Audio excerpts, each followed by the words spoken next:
Hello, it's a brief open discussion concept here today about these two pressure values. Is it the systolic or diastolic that really matters a lot? For the sake of our patients and non-medics, I'm going to be using the top and bottom values. Let's first get to know about these values. The systolic, which I'm going to be calling the top value, is a pressure in arteries when the heart contracts. And the bottom value is a pressure that is in arteries when the heart is relaxed and refilling with blood. Now, most of people are going to be saying that the top value is most important because it shows the pressure when the heart is contracting, and most importantly, this is when the organs are receiving blood than when the heart itself is receiving blood and relaxed.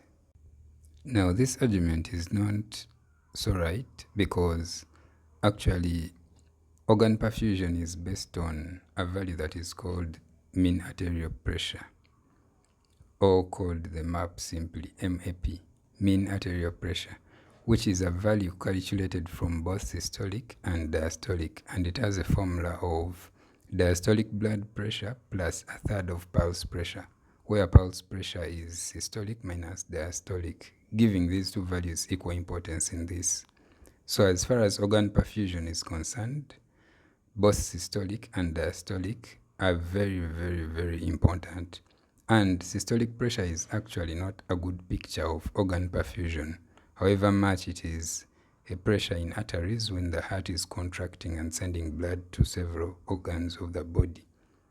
But for organ perfusion, most importantly, the kidney, brain, and lungs, which are the vital organs, the mean arterial pressure is a good tool, even in intensive care.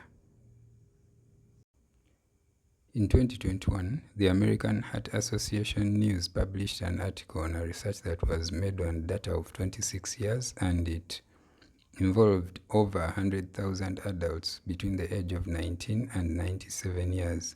The research showed three main things that are important for this discussion. One, for patients that were under the age of 50, diastolic pressure was a good prognostic and predictive tool for heart disease, and the systolic blood pressure being the key predictor of cardiovascular risk irrespective of age and sex.